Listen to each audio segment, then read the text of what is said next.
The first few months as a newly certified BCBA can feel like a whirlwind. I know because I've been there. You're excited to finally put your knowledge into practice, but you're also overwhelmed by the weight of the responsibility and the complexity of real world cases. You're second guessing your decisions, questioning your skills, and wondering if you're truly making a difference. You've attended workshops, read countless articles, and seek advice from colleagues, all in an effort to feel more confident and competent in your role. You've invested time and money in your professional development, hoping to bridge the gap between your academic training and the realities of ABA practice. Imagine feeling supported and prepared for your role. Imagine feeling empowered and equipped to handle any situation that comes your way. What steps would you take to build a support system that fosters your growth, boosts your confidence, and propels you forward towards a successful ABA career? What if you could do this for BCBAs who are coming into your organization? For those of you who don't know me yet, I'm Amelia Delphonse. I'm a BCBA and I co-founded Master ABA with my twin sister, Diana Kelly. Through Master ABA, we help BCBAs gain confidence in their skills so they can have a greater impact with the children that they work with. Our focus is on ethical, compassionate, client-centered practices. This course is eligible for CEUs. You must watch the video all the way to the end. You must complete the short quiz to receive your CEU certificate. There is also a brief survey. We appreciate your feedback because this helps us improve the courses that we're offering. If for some reason you have any trouble with your certificate, email us at support@masteraba.com. We're happy to help you with anything you need. After taking this course, you will identify and address the specific challenges faced by new BCBAs in their practice. Identify the potential benefits of post-certification supervision. Outline the key components of a comprehensive support system for new BCBAs. Empower new BCBAs to advocate for their professional development needs or advocate for your own needs if you happen to be the new BCBA. Those are some lofty goals. If you have taken other courses with me before, you know that I cut out all of the fluff, so we're going to jump right in. But before we actually jump in, I want to tell you a little about my experience with the transition from my supervised fieldwork to the role of a BCBA. During my supervised fieldwork, I was a team leader for a program providing community-based services to autistic children.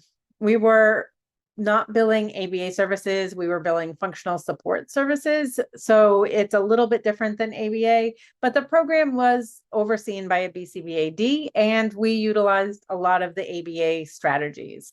It's just a less intensive type of service. After becoming certified, the company I was working for decided that nothing about my role was going to change, including my salary. So I decided to look for another opportunity that would allow me to more fully use my newfounded expertise and that would give me the raise that I needed to justify the effort and expense in becoming certified.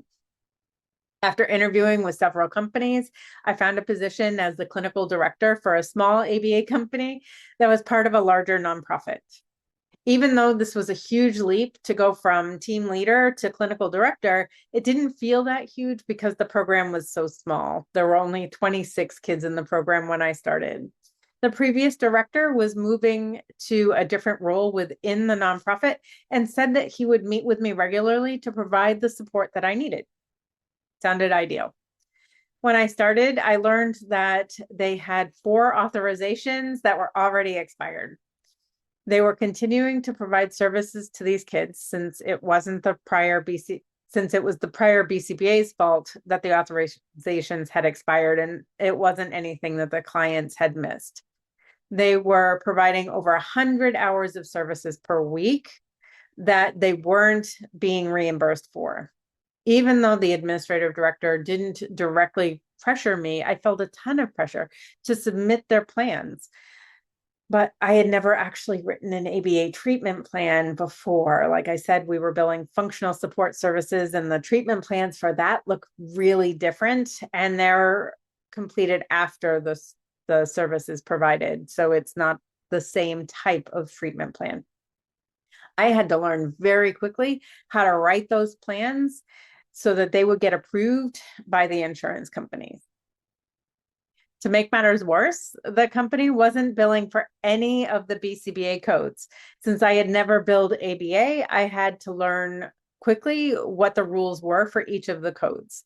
The BCBA I replaced, who promised to meet with me regularly, yeah, I met with him twice, and then our schedules never really aligned. He would pop into the clinic now and then, but since he hadn't been submitting the plans on time or billing for his time, he wasn't really much help with the things that I needed anyway. So I Googled, I took courses, read blog posts, and worked endless hours trying to learn what I needed to learn from a variety of different sources. I didn't have the support that I needed. At that time, there were very few BCBAs in New Hampshire, so I felt like I had nowhere to turn. For months, I questioned whether I had made a huge mistake in taking on the role. I felt entirely overwhelmed and ready to quit. Fortunately, I stuck with it because once I became comfortable with the parts of the role I didn't understand, I actually started to love my job. Eventually, this role became the most fun that I've ever had in my entire career. Recently, I watched a thought-provoking video from the Daily BA from 2019 featuring Hank Schlinger that raised some concerns about the current state of ABA practice. Dr. Schlinger argued that many BCBAs are not truly engaging in behavior analysis, leading to a potential dilution of the field. This is the quote from the video. A true behavior analyst should be one who analyzes behavior no matter where they are, whether they're in an experimental lab, whether they're doing theoretical analysis, or whether they're doing applied behavior analysis. This sparked some concern and some questions for me about the need for greater emphasis on scientific rigor.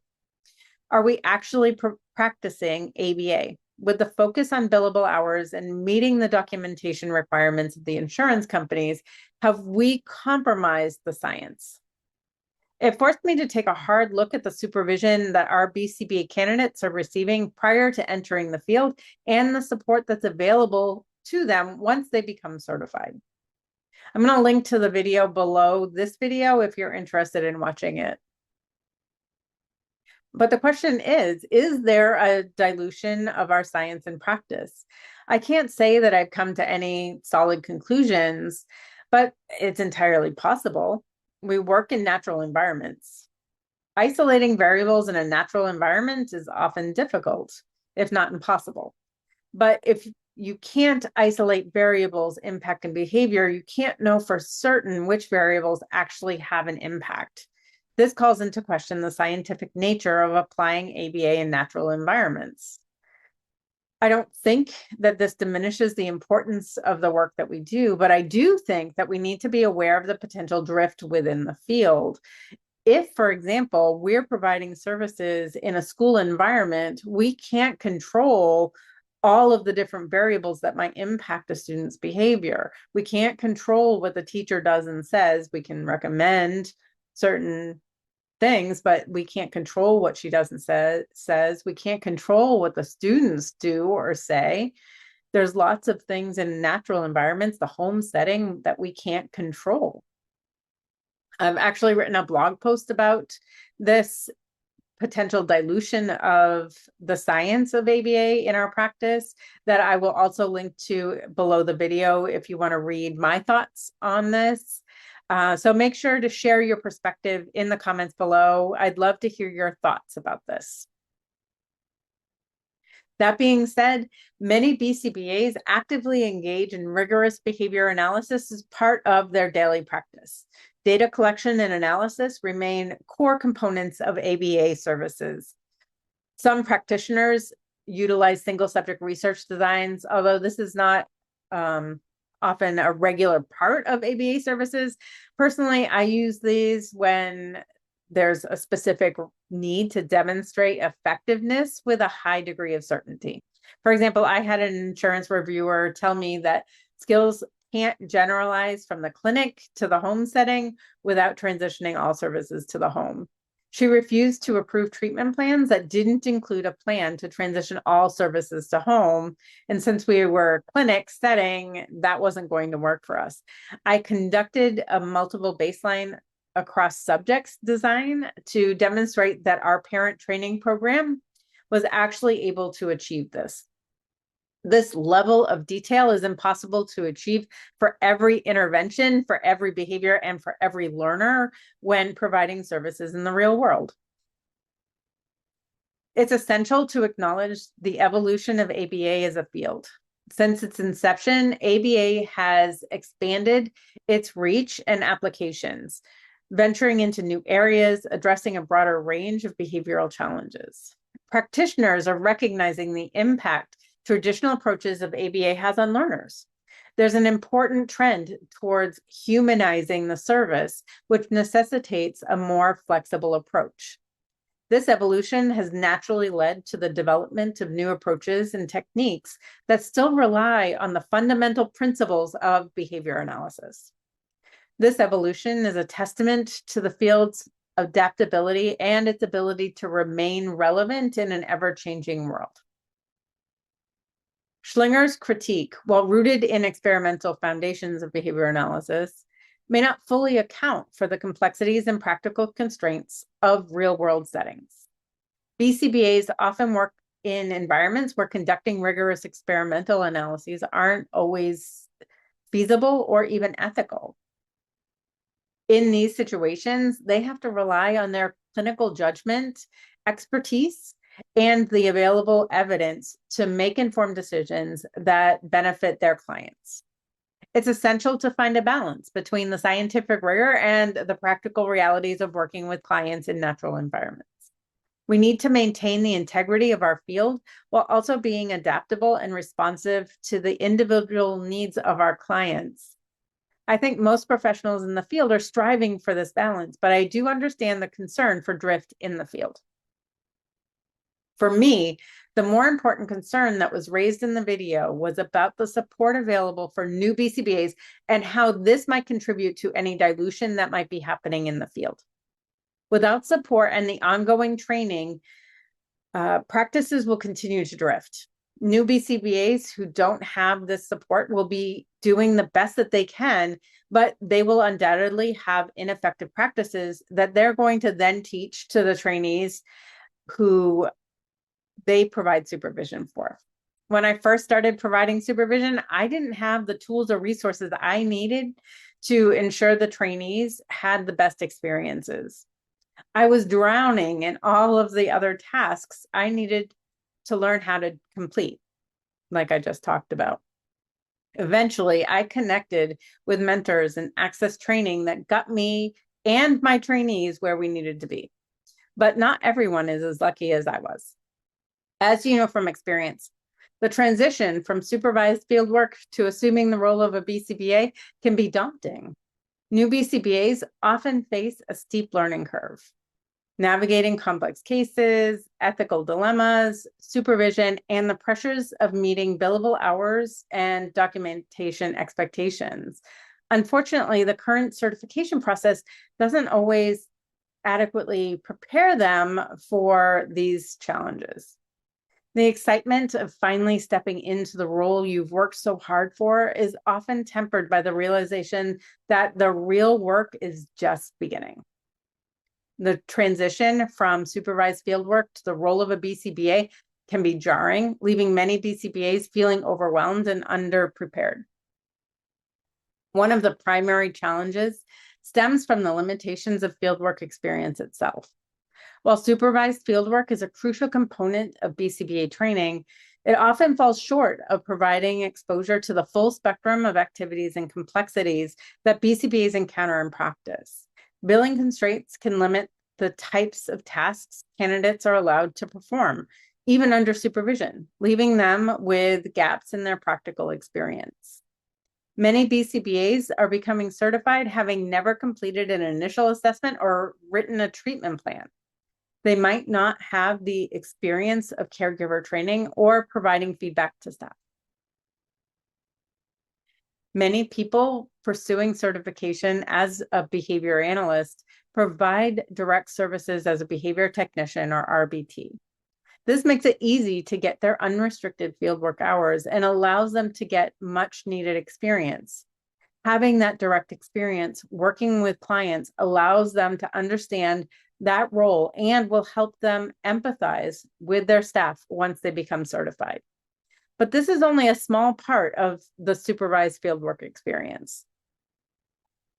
When pursuing certification, they also need to get experience with assessments, documentation, parent training, providing feedback, time management, prioritizing tasks, dealing with insurance companies, staff training, and many other tasks. None of these tasks are billable for an RBT or behavior technician. Most companies are paying staff only for billable hours, which means that people pursuing certification either complete these tasks on their own time or they don't get the experience they need before they become certified. Once certified, the challenges persist. The current system offers little in the way of ongoing supervision or mentorship, leaving new BCBAs to navigate the complexities of their role largely on their own. The pressure to meet billable hours or take on supervisory roles can be immense, even for those with limited experience. This can lead to feelings of isolation, self-doubt, and a heightened risk of errors or ethical violations. Furthermore, the field of ABA is constantly evolving and new research and approaches emerging regularly. Staying on top of these new developments and integrating them into practice can be challenging for new BCBAs who lack the strong support network and access to ongoing training opportunities that they need. It's no wonder that burnout is so high in the field, and some of our best professionals are leaving the field altogether. Most companies, especially small ABA companies, are really doing the best that they can to stay in business. Expenses are on the rise. They can't afford to pay staff when they aren't bringing in revenue. So how can they be expected to create a great supervision experience for trainees when so many of the tasks they need to experience are non-billable for them? In my first role that I mentioned earlier, I was fortunate enough to not know what was common practice for supervision in ABA companies. The company I worked for was a nonprofit organization and the program was struggling financially. When I started with them, we saw a dramatic increase in revenue because of the previous BCBA not billing for any of the services that he was providing. So once I started providing and billing for services, we saw that giant increase in revenue. This led to a sense of abundance, and I was given a lot of freedom to create systems and processes that I thought would be best for our program. I was able to develop a supervision program that allowed trainees to get the experience they needed. We broke the children and staff into teams, and each team was led by someone pursuing certification. They led team meetings, analyzed data, conducted parent training, wrote behavior and treatment plans, all with my support. I didn't know until I left the company to relocate to Florida how unusual this situation actually was. Of course, everything wasn't always perfect, and creating the program came with unique challenges because I had no guide to go by. I was just making it up as I went along, doing my best to meet the changing needs of the trainees. New BCBAs need a structured support system that's not always available from their employer. I believe that new BCBAs deserve ongoing mentorship, training, and access to a community of peers and experienced professionals. By providing this support, we can empower new BCBAs to thrive in their careers, provide high-quality services to their clients, and uphold the integrity of our field. This is one of the reasons why we created Master ABA Dojo. We wanted a place where new BCBAs could access the support and resources they need to thrive in their role. The community includes experienced BCBAs as well as who are dedicated to making a real impact in the field by mentoring others, even in small ways like responding to comments and questions asked by others. Hartley et al. 2016 described a unique supervisory model for BCBA candidates that is designed to address the challenges faced by many BCBA candidates in meeting the BCB's supervision requirements. The model, termed the apprentice model, emphasizes a gradual increase in responsibility and independence, mirroring the historical apprenticeship approach used in various trades. Within this model, each BCBA within the organization is provided with a BCBA assistant who is a BCBA candidate. This position is a non-billable position, and the assistant completes many of the non-billable tasks for the BCBA, allowing the BCBA to focus on their work with clients. The model is structured around 5 progressive phases, each with specific supervisory activities and competency assessments. The apprentice model aims to provide a more effective and supportive learning experience for BCBA candidates and ensures they will be prepared for independent practice upon certification. The 5 phases of the apprentice model include observation and shadowing, where the candidate primarily observes the supervisor's work, gradually taking on minor tasks and responsibilities. Co-treatment and skill development, where the candidate actively participates in treatment sessions alongside the supervisor, focusing on developing specific skills and competencies. Lead therapist with close supervision. The candidate assumes the role of lead therapist in some cases, but the supervisor provides close oversight and feedback. Increased independence and caseload management. The candidate manages a larger caseload with increased independence while still receiving regular supervision and support. And then finally, transition to independent practice. The candidate prepares for independent practice, demonstrating proficiency in all areas required for BCBA certification. Hartley and Dubuque 2023 proposed several enhancements to this model that included an apprentice model curriculum. The authors recommended developing a standardized curriculum that outlines the specific skills and competencies to be taught and assessed in each phase of the apprentice model. This curriculum would ensure consistency and clarity in the supervisory process, guiding both supervisors and candidates in their learning journey.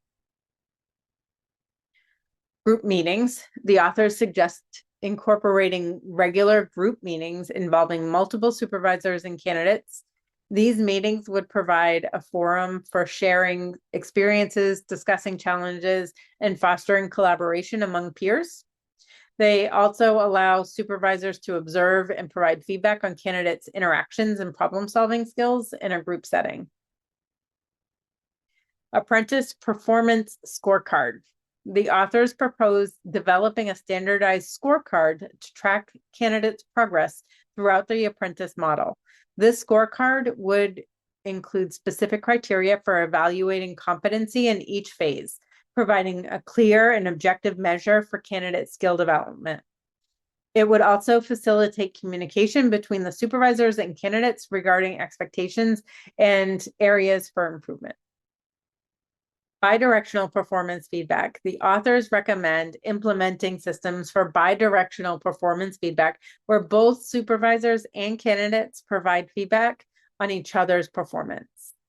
This would promote a more collaborative and transparent supervisory relationship, encouraging open communication and mutual growth. It would also allow supervisors to receive feedback on their own supervisory skills and identify areas for improvement. The apprentice model provides a pretty ideal example of a supervised fieldwork experience for BCBA candidates that would ultimately prepare them for accepting a role as a BCBA once they become certified. However, this type of utopia doesn't exist within most ABA organizations. Several barriers stand in the way of most ABA companies or more experienced BCBAs within those companies providing the support and mentorship BCBA candidates need. These barriers include financial constraints, logistical challenges, cultural and systemic barriers, and knowledge and skill gaps.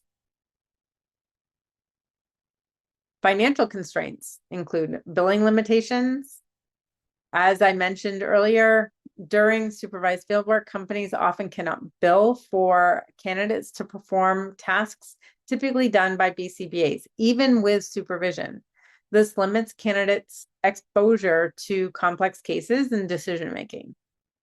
Overhead costs. Providing ongoing supervision and mentorship requires dedicated time and resources, which can be costly for smaller companies or individual practitioners. And finally, staffing shortages. High caseloads and staff turnover can make it difficult for experienced BCBAs to find the time to provide adequate mentorship and support. Logistical challenges might include geographic limitations in rural or remote areas. Access to experienced BCBAs for supervision or mentorship might be limited. Home-based services also create a geographic barrier to mentorship, as new BCBAs don't have more experienced BCBAs around them during sessions to ask questions or receive feedback as it comes up. Scheduling conflicts. Coordinating schedules for supervision and training can be challenging, especially for BCBAs working in multiple settings or with diverse caseloads. And a lack of standardized mentorship programs. Many companies lack formal mentorship programs, leaving new BCBAs to navigate their professional development independently. Cultural and systemic barriers might include an emphasis on productivity. The pressure to meet billable hour requirements can prioritize productivity over mentorship and professional development. A lack of recognition for mentorship. Mentorship may not be formally recognized or rewarded, leading to a lack of incentive for experienced BCBAs to take on this role. And hierarchical structures, hierarchical power dynamics within some organizations can discourage open communication and feedback, making it difficult for new BCBAs to seek guidance and support. Finally, knowledge and skill gaps might include lack of mentorship training. Experienced BCBAs may lack the specific skills and knowledge needed to effectively mentor and supervise new practitioners, and varied learning styles. New BCBAs may have different learning styles and preferences, requiring mentors to adapt their approach to meet individual needs. The current BCBA certification model, where all supervision occurs prior to certification, is valuable in establishing a baseline of competency, but it may inadvertently contribute to the challenges faced by new practitioners. There's an abrupt shift that we talked about from supervised fieldwork to the role of a BCBA. If you add that to that, the lack of ongoing mentorship, the experience can leave new BCBAs feeling adrift. The existing system, where all supervision occurs prior to certification, may not adequately prepare individuals for the full spectrum of responsibilities and complexities they're going to encounter in their career. My question is, what would happen if the BACB altered the certification requirements to have some supervision occur post-certification? For example, if much of the unrestricted requirement occurred after certification, the companies would be able to bill for the activities these newly certified BCBAs engaged in, but there would remain a requirement that these activities be overseen by a more experienced BCBA. I expect that the unrestricted activities would be a lot more valuable to the newly certified BCBA. The concept of post-certification supervision offers a potential solution to this dilemma and is one that I think merits some consideration. By extending supervision requirements beyond the initial certification, we can ensure that new BCBAs receive continued guidance and support as they navigate the early years of their practice.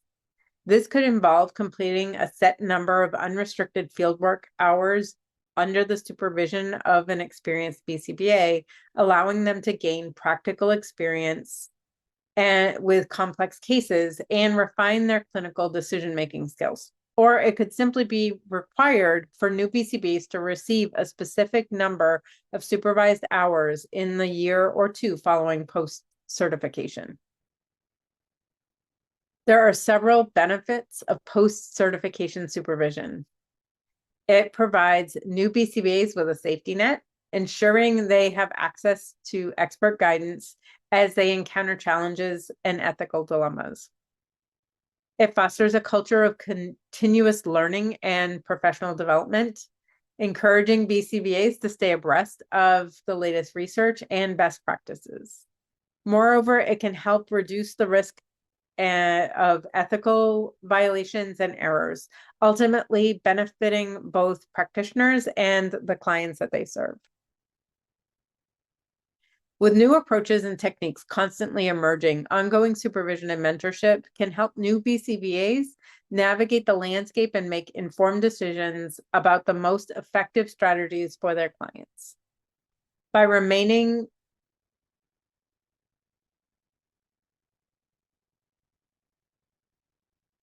With new approaches and techniques constantly emerging, ongoing supervision and mentorship can help new BCBAs navigate this landscape and make informed decisions about the most effective strategies for their clients. By reimagining the BCBA certification process to include post-certification supervision, we could create a more robust and supportive system that empowers new practitioners to thrive.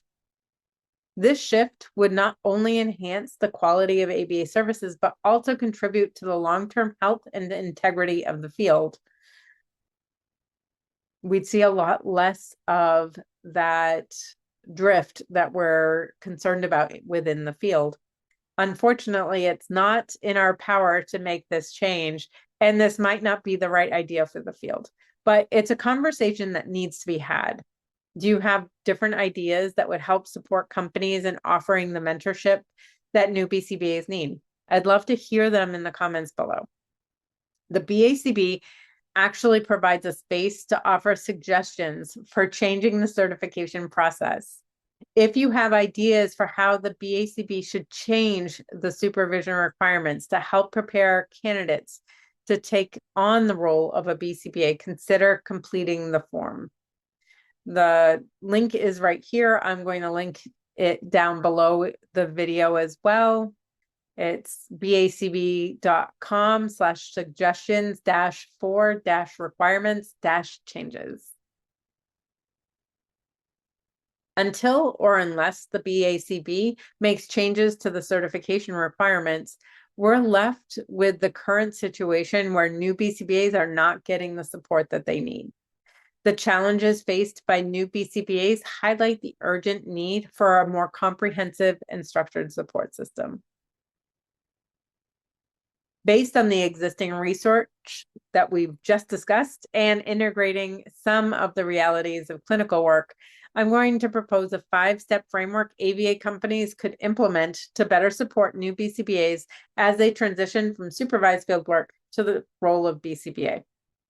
The purpose of this framework is to create a structured system to support new BCBAs, but the needs of each BCBA and each organization is different.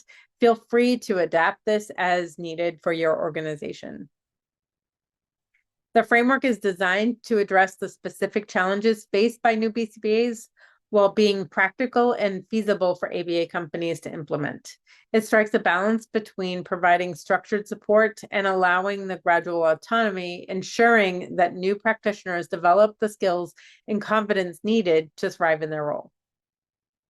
If it provides a phased approach, the progressive phases mirror the natural learning curve of new BCBAs, starting with orientation and gradually increasing responsibilities and independence. This approach allows for skill development at a comfortable pace, reducing the risk of overwhelm and burnout. The framework emphasizes the importance of mentorship and peer support, recognizing the value of learning from experienced colleagues and fostering a collaborative environment. The inclusion of continuing education opportunities, performance feedback, and self-assessment tools ensures that BCBAs continue to grow and develop throughout their careers. The framework allows for flexibility in adapting the pace and specific activities to the individual needs and learning styles of each BCBA. And finally, the framework is designed to be realistic and sustainable for ABA companies, balancing the need for support with the demand of continuous revenue.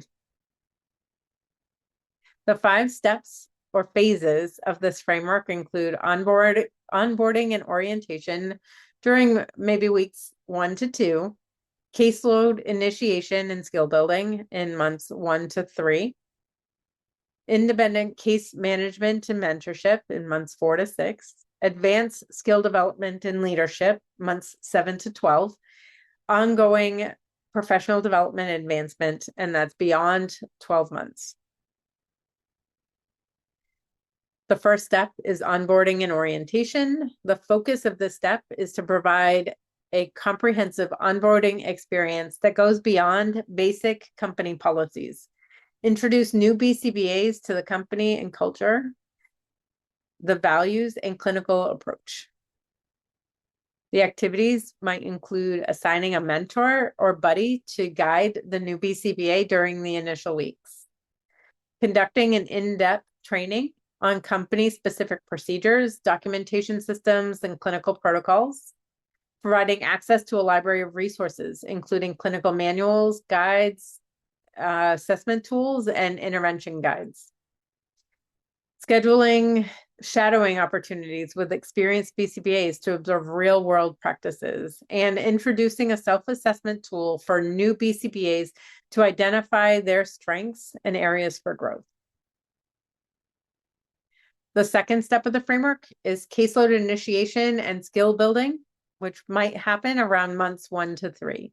The focus of this step is to gradually introduce the BCBA to a small caseload, starting with less complex cases and increasing complexity over time.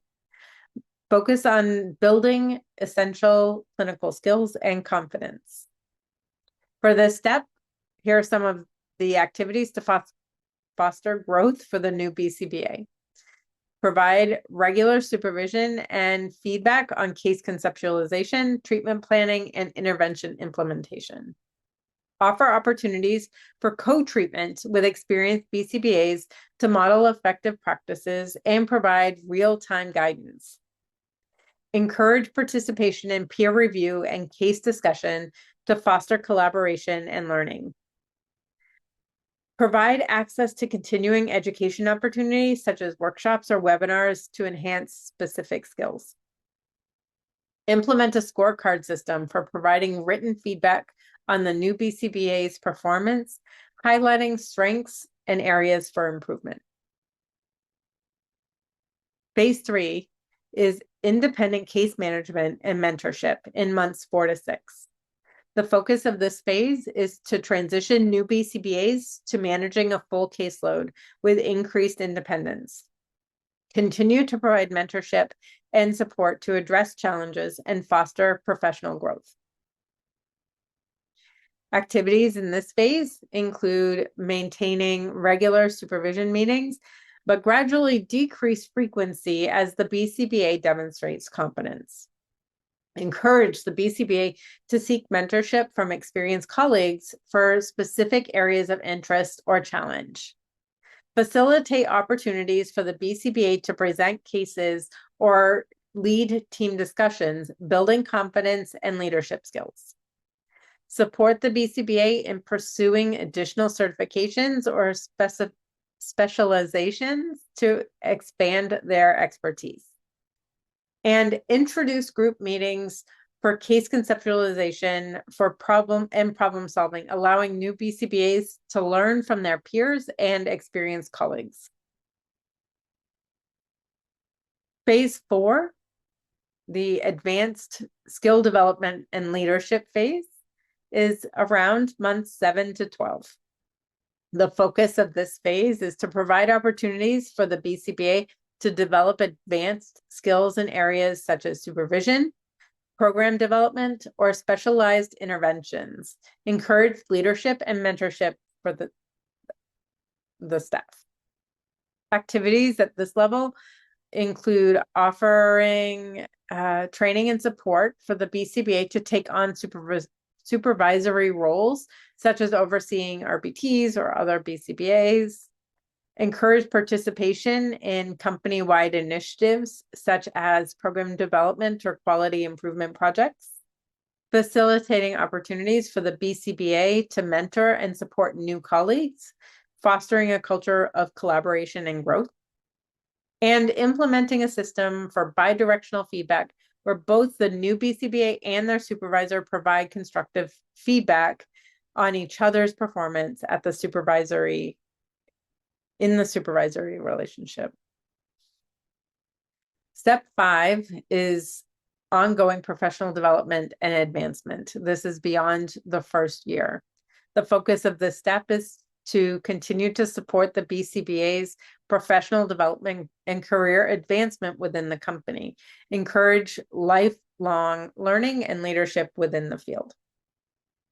Activities for this level include providing ongoing access to training and continuing education opportunities, supporting the BCBA in pursuing leadership roles within the company or the broader ABA community, fostering a culture of continuous improvement and innovation, recognizing and rewarding contributions to the field, and continuing to utilize self-assessment tools and encouraging BCBAs to actively seek feedback from colleagues and clients to guide their ongoing development. The timeframes associated with each phase are estimates and can be adjusted based on the individual's progress and the specific needs of the company. However, they provide a general guideline for the expected duration of each phase, with a goal of building leaders within your organization within the first year of employment. These timeframes are designed to provide a structured yet flexible pathway for new BCBAs to develop their skills, gain confidence, and contribute meaningfully to their practice and the field of ABA in general. Imagine creating an environment or a culture within your company where BCBAs are nurtured like this. You're going to reduce staff turnover significantly. Well, the framework I just talked about creates an ideal situation for new BCBAs. Many of you probably are not in a position to implement the entire framework. I totally understand that.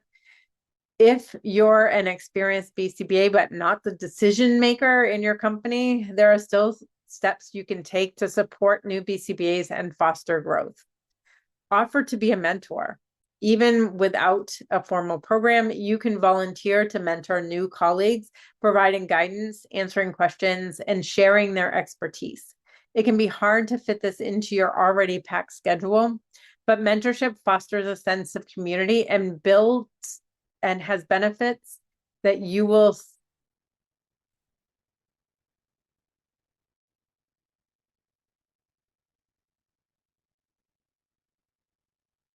Well, the framework I just talked about creates an ideal situation for new BCBAs. Many of you are probably not in a position to implement the entire framework, and I totally understand that. If you're an experienced BCBA, but not the decision maker for your company, there are still steps you can take to support new BCBAs and foster growth. Offer to be a mentor. Even without a formal program, you can volunteer to mentor new colleagues, providing guidance, answering questions, and sharing your expertise. It can be hard to fit that into your already packed schedule, but mentorship fosters a sense of community and benefits you as well as the new BCBA. Schedule regular informal check-ins with new BCBAs to see how they're doing. Offer support, and address any challenges they might be facing. This is considerably easier if you're working in a clinic environment, but can be done when providing home, school, or community-based services as well. Offer to meet new BCBAs for coffee or a short chat somewhere. If possible, create opportunities for new BCBAs to shadow you or other experienced colleagues during client sessions or assessments. Again, this is easier with clinic-based services, but think outside the box. Consider recording some of your supervision sessions to share with new BCBAs or invite them to observe remotely. Share information about relevant workshops, conferences, and online resources to encourage ongoing professional development. Foster open communication. Create an environment where new BCBAs feel comfortable asking questions, seeking help, and sharing their experiences without fear of judgment. Celebrate successes. Recognize and celebrate the achievements of new BCBAs, boosting their confidence and motivation. Even small wins can be a source of joy and reinforcement when celebrated together. Consider celebrating things like getting a treatment plan approved, success in developing skills, or mastering the data collection system you have. Finally, connect new BCBAs with online communities or social media groups where they can interact with other professionals and access support and even more resources.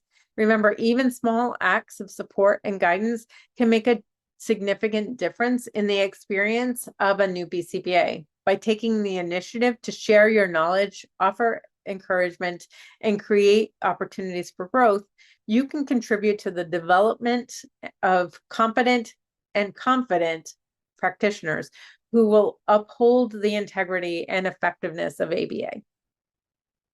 But what if you're the BCBA needing a structured support system? Even if the ideal structured support system isn't immediately available within your company, you can still be proactive in seeking the support and mentorship you need to thrive. Here are some steps that you can take. The first step is to recognize your own needs and advocate for them. Initiate a conversation with your supervisor or employer about the specific areas where you feel you need additional support or training. Be clear and specific about your goals and how this support will benefit both you and the company. Identify experienced BCBAs who can serve as mentors. They can be either inside your community or within the broader ABA community. Approach the BCBA respectfully and express your interest in learning from their experience. Set up regular meetings or check-ins to discuss cases, ask questions, or receive guidance. Connect with other new BCBAs or colleagues with similar experience levels. Organize peer review sessions or simply schedule coffee chats to share experiences, discuss challenges, and support each other's growth. Be careful to keep these exchanges positive and constructive. Take advantage of the resources available to you, such as online forums, professional organizations, and continuing education opportunities. The Master ABA Academy's dojo membership, for example, offers a virtual community, weekly office hours, and a wealth of training materials to support your ongoing development. Although I'm obviously biased toward the dojo, there are many online communities that you can join. Find one that aligns with your values and needs and offers the support and resources that will make your transition easier. Take ownership of your professional growth by actively seeking out learning opportunities. Read books and articles, listen to podcasts, and attend workshops or conferences to stay abreast of the latest research and best practices. If your employer can't provide adequate supervision, consider seeking external supervision from an experienced BCBA. This can provide you with guidance and support you need to navigate complex cases and ethical dilemmas. Although this likely comes at an expense, it's well worth the cost if you find the right supervisor. Practice self-reflection. Regularly reflect on your practice. Identify areas for improvement and set goals for your professional development. Utilize self-assessment tools and seek feedback from colleagues and supervisors to guide your growth. Realize that we are all on a learning journey, even those of us who have been in the field for a very long time. Be patient and persistent. Build a strong support system. This takes time. Be patient with yourself and your employer as you navigate this process. Continue to advocate for your needs and seek out opportunities for growth and development. Remember, you are not alone in this journey. Many BCBAs face similar challenges in this early stages of their career. By being proactive, resourceful, and persistent, you can create a support system that empowers you to thrive and make a meaningful impact in the lives of your clients. The journey of a new BCBA is filled with promise and challenges. The transition from supervised fieldwork to independent practice can be overwhelming, and the current system may not adequately equip new practitioners for the complexities that they're going to face.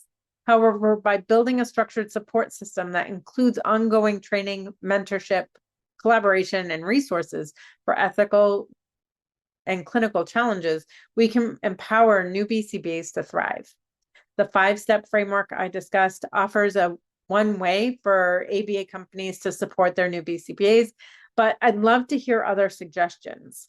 If you have a system for supporting BCBAs that's working for you, let us know about it in the comments. But the responsibility for change doesn't rest solely on individual practitioners. We must also advocate for systemic improvements in the BCBA certification process.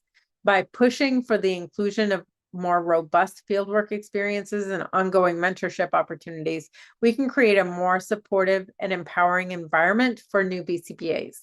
The future of ABA is bright, but it requires a collective effort to uphold its scientific integrity and ensure that practitioners are equipped to provide the highest quality services. By embracing a culture of continuous learning, collaboration, and mentorship, we can empower new BCBAs to thrive and fulfill the true potential of behavior analysis. And that wraps it up for today. I hope you walk away with the tools you need to incorporate a structured support system within your organization, or for you to offer that support to a new BCBA, or for you to advocate for your own needs if you happen to be the new BCBA. If you're watching this for CEUs, you will need to complete the quiz for this course. There's a brief survey along with the quiz. Please take a moment to complete it and let me know what you thought of this course. It helps me improve the courses that I'm offering. Make sure to email us with any questions at support@masteraba.com. Thank you for joining me today. I will see you in the comments.